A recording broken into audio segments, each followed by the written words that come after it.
Senhor presidente, olhe para mim.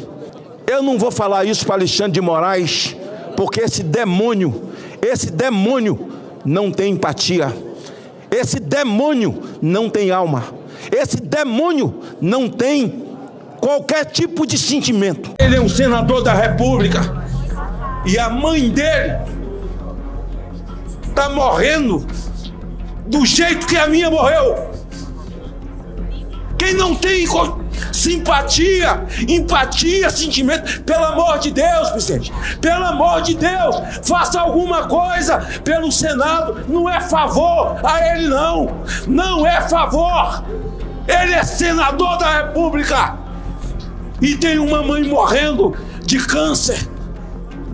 Não é fácil. Aqui, quem já perdeu a mãe sabe do que eu estou falando.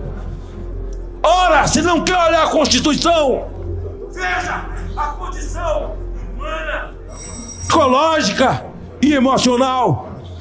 Tu é cavalheiro, senhor presidente, para usar o microfone todo dia, até porque sei que Vossa Excelência é uma pessoa que tem empatia e Vossa Excelência precisa chegar para esse urubu, para esse abutre chamado Alexandre de Moraes e dizer: olha, você precisa respeitar o Senado. Respeitar o Senado. Você é um ministro e Vossa Excelência respeita ele. Eu também respeito. Quando eu chamo ele de abutre, eu só estou falando a verdade. E Vossa Excelência pode muito bem, constitucionalmente, resolver, porque é um senador da República que sempre esteve do seu lado, que sempre lhe respeitou, e por isso cada um de nós tem tomado essas dores como se fossem nossas. Se fosse comigo e ninguém se manifestasse, certamente eu me sentiria só. Mas é um senador da República, amparado pelo artigo 53 da Constituição. E mais uma vez os senadores colocaram o presidente da casa, Davi Alcolumbre, na parede, cobrando uma atitude contra o ditador da toga. E dessa vez o Magno Malta se emocionou ali, mas ele desabafou, passou até dos limites. O Davi Alcolumbre ficou de queixo caído com aquilo que ele ouviu. Vocês vão ver aqui agora. Colocaram ele na parede. Será que ele agora vai tomar uma atitude?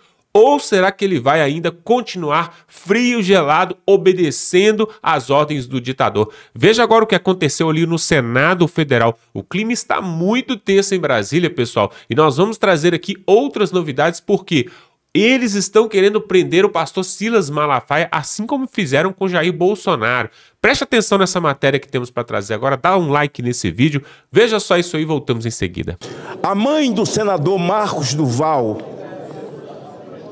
está com câncer, no estágio avançado, senhor presidente.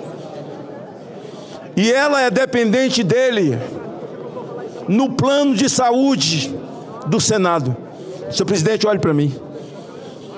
Eu não vou falar isso para Alexandre de Moraes, porque esse demônio não tem empatia.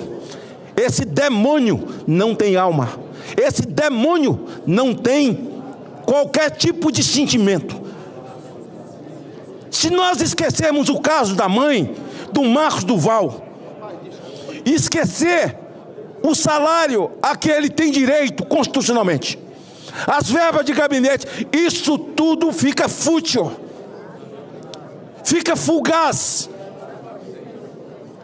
Mas, senhor presidente, nós temos que falar da Constituição. Senador Cajuru, se fosse o pior indivíduo, o mais agressivo, do partido mais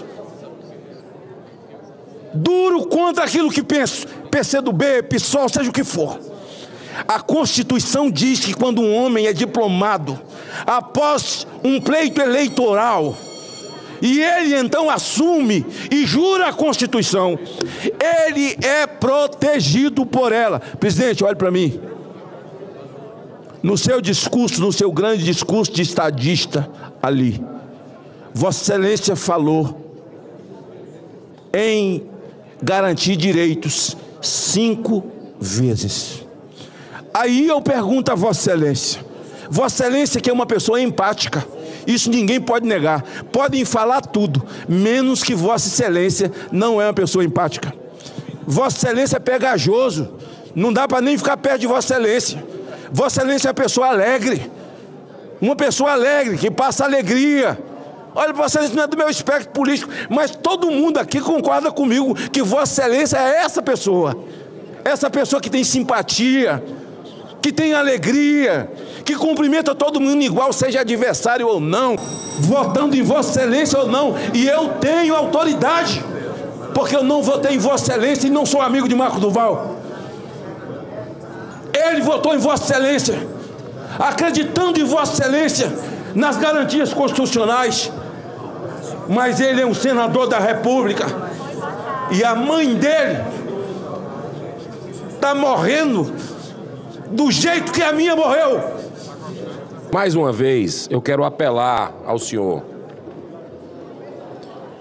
Nós temos um colega nosso aqui, senador Marcos Duval. Isso não é brincadeira, isso é uma coisa muito grave. É uma violação de direitos humanos e eu quero fazer, presidente, um apelo a Vossa Excelência. Ele está com a imposição de medidas cautelares abusivas, sem denúncia formal, sem condenação, sem nada, senador Lucas Barreto. Tornozeleira eletrônica, retenção de passaporte, bloqueio de redes sociais, apreensão de documentos e bens, bloqueio integral de recursos financeiros e cancelamento de CPF. Senador Cajuru, cancelamento de CPF. Congelamento de contas bancárias, quer mais, senador Exalci? Impedimento de uso de Pix. Se você quiser fazer uma doação para ele, senador Marco Rogério, você não pode fazer uma doação para ele. Ah, doação para quê? Ele está sem salário, senador Jaime Campos. Podia ser eu, podia ser o senhor. Pela ordem, senhor presidente. Sabe o que é que ele está comendo? Mostra aí, senador Marcos Duval. O senador Marcos Duval tá aqui, presidente. Senadora Daniela, só um minutinho. De nutrição. Eu não terminei a lista, presidente. Ele está com restrição aqui de salários, verbas parlamentares, violação da imunidade parlamentar, impedindo um senador de exercer plenamente o mandato, censura prévia, ele tá sem rede social. Senador Flávio Bolsonaro, ele, um senador como nós, ele está sem poder dar entrevista aqui para a TV Senado. Se chamarem ele para dar entrevista, ele não pode. Então, presidente, é uma situação deplorável, porque ele não pode pedir iFood, ele não pode pedir Uber. Isso é algo surreal, ver uma situação dessa. Então eu lhe peço, presidente, duas coisas. Uma, que o senhor analise o pedido de impeachment do violador que está fazendo isso com o nosso colega, que é o Alexandre de Moraes, que já tem maioria aqui na casa. E segundo, que o senhor coloque todo o Senado, todo o esforço do Senado, para imediatamente acabar com essa caçada implacável, com essa humilhação, que, repito, não é o senador Marcos Duval, o senador veneziano. É a todos nós, é o Senado Federal. Ele foi eleito, assim como eu, como o senhor, como todos aqui. Para encerrar. Senhor presidente, pela ordem. Para encerrar, de verdade. Senhor presidente. Assim como todos os colegas nossos, ele foi eleito pelo voto popular. Ele está no exercício do mandato parlamentar. E o que está acontecendo aqui é uma injustiça. Uma injustiça sem tamanho. E a gente não pode se calar, achar que está tudo normal aqui, que está tudo bem. Eu só faço esse apelo porque só o senhor pode resolver isso, de um jeito ou de outro. Porque a situação do nosso colega é de saúde. Pois é. É de saúde, é da família dele. Ele não pôde ver o pai no Dia dos Pais, ele não pôde ver a filha no Dia dos Pais. O que é isso? Está preso dentro de casa. Por favor, presidente. Pois é, agora nós vamos trazer uma outra matéria, a fala de um outro senador, agora ali de Rondônia. Olha só o que ele vai falar sobre essa parte aí do Silas Malafaia, essa conversa, esse áudio vazado do Silas Malafaia com Jair Bolsonaro. Será que isso tudo é uma teoria da conspiração ou tem algo por trás disso? Veja aí agora a fala do senador e voltamos em seguida. O Brasil vive o pior momento de sua história democrática. Não somos mais uma democracia plena. Não temos mais instituições saudáveis, fortes, respeitadas. Não há mais segurança jurídica e nem previsibilidade. Não há mais Estado de Direito pleno no Brasil. O que temos hoje é um arranjo de poder capturado por alguns que se colocam acima da lei, distorcendo a Constituição Federal e subjugando as instituições. Repito, o Estado de Direito foi capturado e cabe a nós a responsabilidade de resgatá-lo com coragem, firmeza e fidelidade aos valores que alicerçam a nossa República. Perseguição política travestida de investigação judicial. E agora, perseguição religiosa. Senador Girão, incluíram o pastor Silas Malafaia num inquérito, mais um, que apura obstrução da justiça e tentativa de abolir o Estado democrático de direito. Sério? E o que fez Malafaia? Criticou o ministro do Supremo. Criticou decisões judiciais absurdas. Decisões que colocam na cadeia mulheres, idosos, pessoas em convalescência, pais de família condenados a 14, 17 anos por crimes que não cometeram. E não estou a dizer que não cometeram crimes. Eu estou dizendo que por crimes que não cometeram na extensão penal. Porque vandalismo, destruição de patrimônio aconteceu. Nem todos participaram. E aqui não houve individualização da pena. Condenando a rodo. Agora, onde está o crime aqui do pastor Silas Malafaia? Onde está a obstrução de justiça? Onde está? Na verdade, prenderam Jair Bolsonaro e pensaram que iriam calar a direita no Brasil. Mas não foi isso que aconteceu.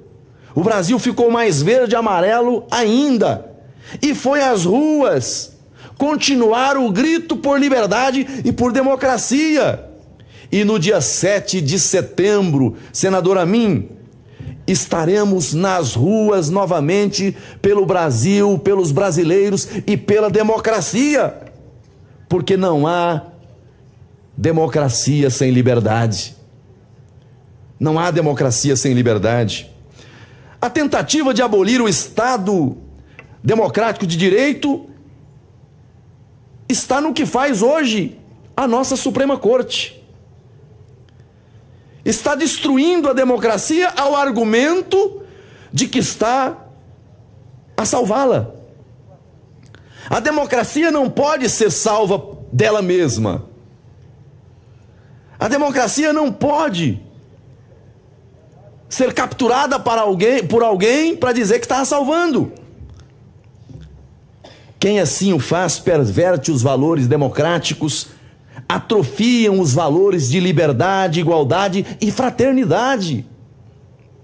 Para derrotar a democracia, usam as narrativas para induzir o povo a crer no erro como acerto, na fraude como mecanismo de correção e o judiciário como meio de radicalização e controle. É o pior cenário, o mais controverso e o que atraiu a atenção internacional com consequências presentes e futuras. E ao invés de contenção, de moderação, de correção de rumos, mais afronta, mais radicalismo e mais crise. E quem é que sofre com tudo isso?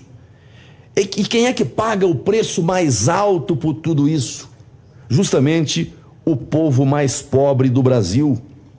Estamos diante de uma crise institucional que se aprofunda a cada dia. E se em outros tempos, senhor presidente, o judiciário foi o fiel da balança, no sentido de distensionar os conflitos, agora é este que está no centro da crise.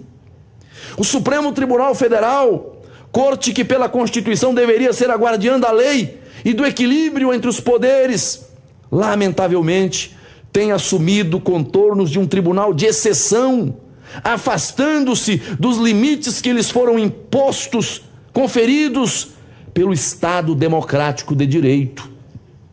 É cada vez mais evidente, e não podemos ignorar isso, que há uma erosão dos princípios elementares, mais elementares do processo penal, entre eles o devido processo legal, ampla defesa, contraditório, o princípio do juiz natural, os institutos jurídicos de impedimento e suspeição abandonados a tempo, institutos que asseguram imparcialidade ao julgador. Tudo isso tendo sido colocado de lado.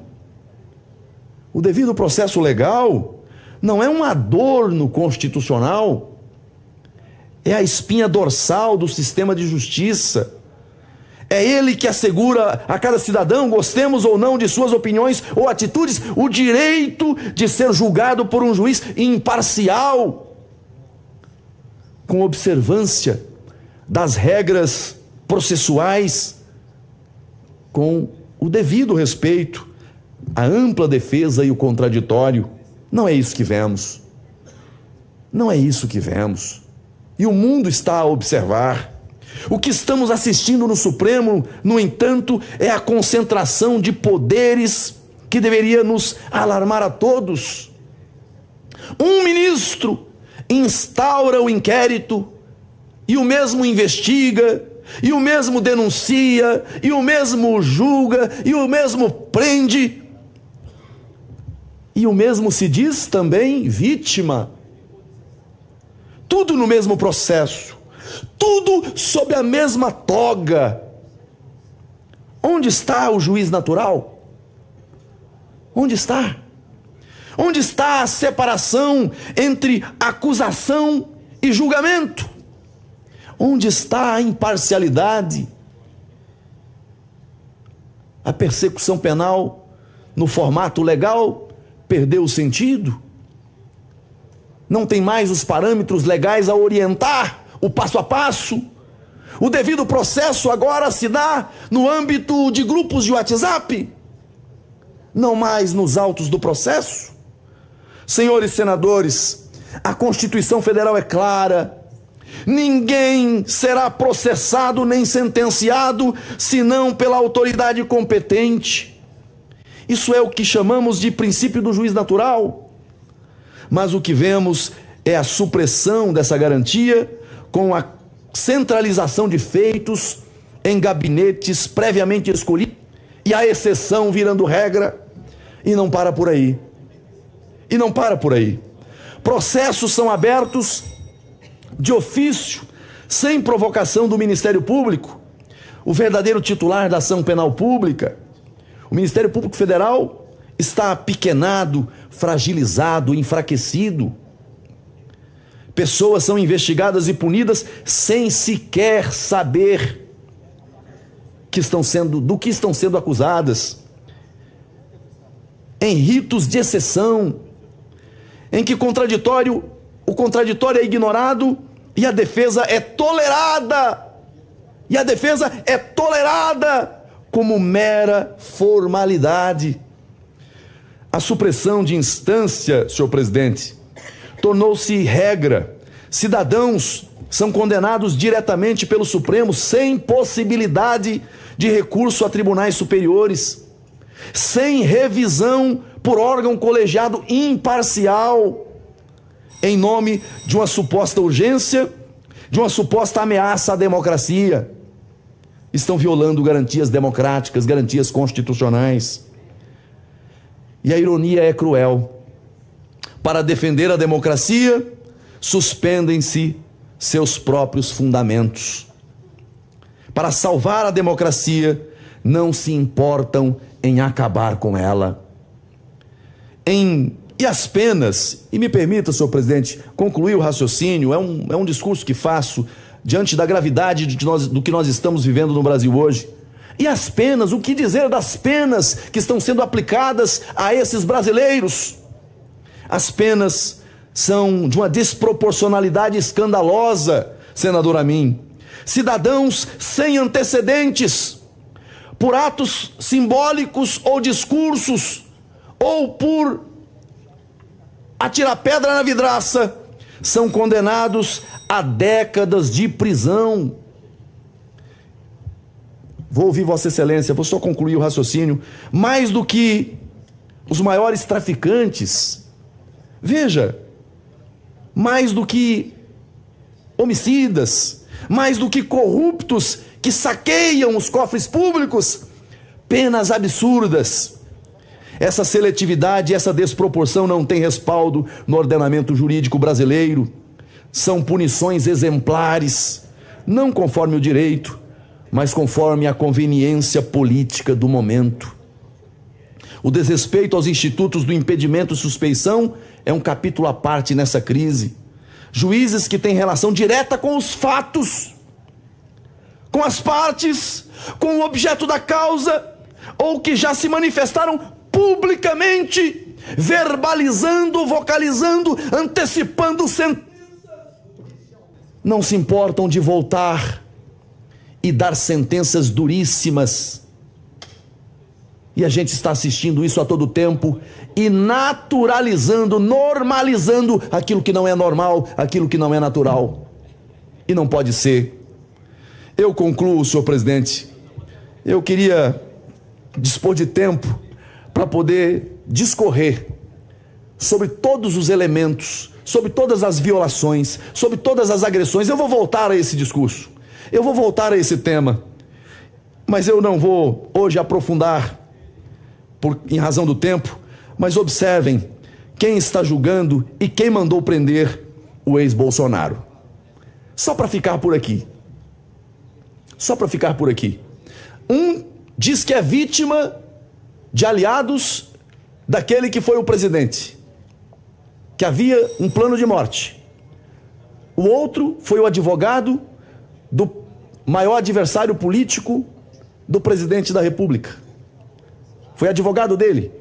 O outro foi ministro do atual governo e que bate no peito e diz, com satisfação, ser de um espectro ideológico totalmente distinto dos 5, 3, com absoluto e inquestionável impedimento, sem imparcialidade. É nesse ambiente que Bolsonaro está sendo julgado. Pois é, pessoal, tudo isso tem acontecido ali em Brasília, já foi previsto lá atrás. O Jair Bolsonaro, inclusive, falou sobre isso, sobre o controle que eles querem ter ali em Brasília. E agora, acabaram de aprovar ali de forma monocrática, de forma sorrateira e por trás das cortinas, o que? A PL da censura, o controle das mídias sociais, das redes sociais. Um documento que passou ali na Câmara dos Deputados por aclamação, ou seja, só os líderes do partido que puderam ter voz, não foi a votação ali unânime da Câmara dos Deputados, mas aí a famosa regulamentação das redes sociais agora já está sendo aclamada ali pela Câmara dos Deputados, uma derrota para o povo brasileiro. Pessoal, se tinha um lugar onde a direita tinha voz, era nas redes sociais, e agora, será que vai ficar mais difícil ainda para a direita voltar? Porque o Jair Bolsonaro já está preso, seu filho está nos Estados Unidos, estão perseguindo inclusive o deputado Nicolas Ferreira, querendo tirar o mandato do Nicolas Ferreira. Ou seja, todos os personagens da direita estão sendo perseguidos. E agora, né, as redes sociais também sendo caladas. O que mais precisa acontecer nesse país para o povo brasileiro acordar, ir para as ruas, fazer um movimento, assim como aconteceu na época da Dilma, assim como aconteceu lá atrás também em outras oportunidades? Eu quero que você coloque aqui nos comentários, pessoal, se o povo brasileiro, por quê o povo brasileiro está tão quieto e parado? Será medo do Moraes, medo de ser preso, ou será que ainda não doeu no bolso, né, na cabeça ali do povo brasileiro? O que que é? É medo ou é acomodação? O que que você acha? Coloque aqui nos comentários e eu quero te convidar também para se inscrever nesse canal para você ver outras matérias como essa, pessoal. É muito importante você se inscrever aqui, totalmente gratuito aqui embaixo, dá um like nesse vídeo e estamos juntos.